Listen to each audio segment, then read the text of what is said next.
Student, welcome to DK Mac tutorial centre. இப்போ நம்ம chapter 8ல் எக்ஸசைஸ் 8.3ல் ஃபஸ்ட்டு சம் பார்க்க போகிறோம். ஸோ ஃபஸ்ட்டு சம் என்னென்னா ஈஸியான சம் தான். Write the sample space for tossing the 3 coins, அதாவது 3 காயின்ஸை டாஸ் பண்ண சொல்லியிருக்காங்க. ட்ரீ டயக்ராம் யூஸ் பண்ணி நம்ம வந்து டாஸ் பண்ணணும். வாங்க சம் எப்படி பண்ணலான்னு பார்க்கலாம்.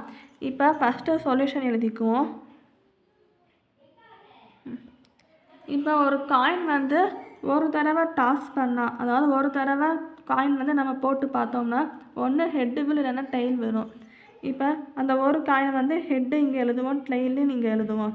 ஸோ அதே காயினை இன்னொரு தடவை டாஸ் பண்ணுறோம்.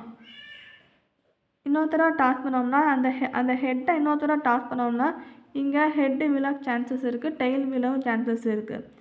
அப்புறம் தேர்ட் டைம் மூணாவது தடவை டாஸ் பண்ணுறோம் இந்த காயினை.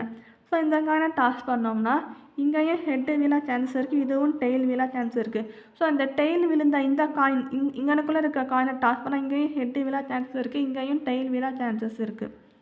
அப்புறம் இந்த டெயிலுக்கு வருவோம். ஸோ இந்த டெயில் காயினை வந்து டாஸ் பண்ணோம்னா இங்கேயும் ஹெட்டு வர பாசிபிலிட்டி இருக்குது, இங்கே டெயில் வர பாசிபிலிட்டி இருக்குது. அதுக்கப்புறம் இந்த ஹெட்டை வந்து டாஸ் பண்ணோம்னா இங்கேயும் ஹெட்டு வேறு சான்சஸ் இருக்குது, இங்கேயும் டெயில் வேறு சான்சஸ் இருக்குது. அதுக்கப்புறம் இந்த டெயிலை டாஸ் பண்ணோம்னா இங்கேயும் ஹெட்டு வேறு சான்சஸ் இருக்குது, இங்கேயும் டெயில் வேறு சான்சஸ் இருக்குது. அதுக்கப்புறம் இங்கேயும் அவ்வளோதான்ப்பா.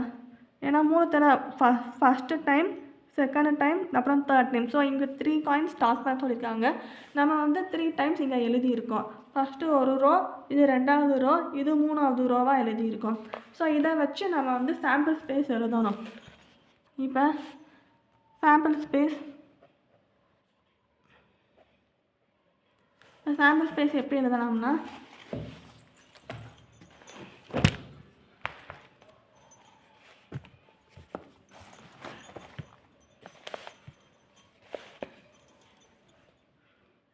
இந்த நீளமாக இந்த ப்ராக்கெட் போடணும். ப்ராக்கெட் போட்டு இதை பார்த்து எழுதுங்க, அப்போ தான் ஈஸியாக இருக்கும்.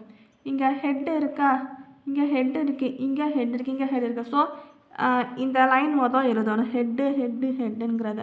ஸோ ஹெச்டின்னு எழுதணும். அப்புறம் கமா போட்டு அதுக்கப்புறம் இங்கே ஹெட்டு இருக்கா, இங்கே ஹெட்டு இருக்கா, இந்த ஹெட்டு, அப்புறம் இதை வச்சு 2வதாக எழுதணும். ஹெட்டு டி, ஹெச்டின்னு எழுதணும். அப்புறம் இங்கே ஹெச்சு, அப்புறம் இப்போ இது 2ம் முடிஞ்சிருச்சு. இப்போ இதை 2ஐயும் வச்சு எழுதணும். அப்போனா ஹெச்டிடின்னு எழுதணும். ஹெச்டிடின்னு எழுதணும். அதுக்கப்புறம் இங்கே இப்போ இது வரை எழுதிட்டோம். ஸோ இது வரை முடிஞ்சிருச்சு. இப்போ இங்கே ஆரம்பிக்க போகிறோம். ஸோ இங்கே ஆரம்பிக்க போகிறோம்னா இங்கேருந்து ஸ்டார்ட் பண்ணி ஹெச்ன்னு எழுதணும், ஹெச்ன்னு எழுதணும். அதுக்கப்புறம் இது எழுதிட்டோம். இப்போ இது இங்கே ஸ்டார்ட் பண்ணி இங்கே முடிக்கணும், டிஹெச்டி. ஸோ டிஹெச்டின்னு எழுதணும். அதுக்கப்புறம் இது முடிஞ்சிருச்சு. இப்போ இதை வச்சு எழுதணும், டிடிஹெச்ன்னு போடணும்.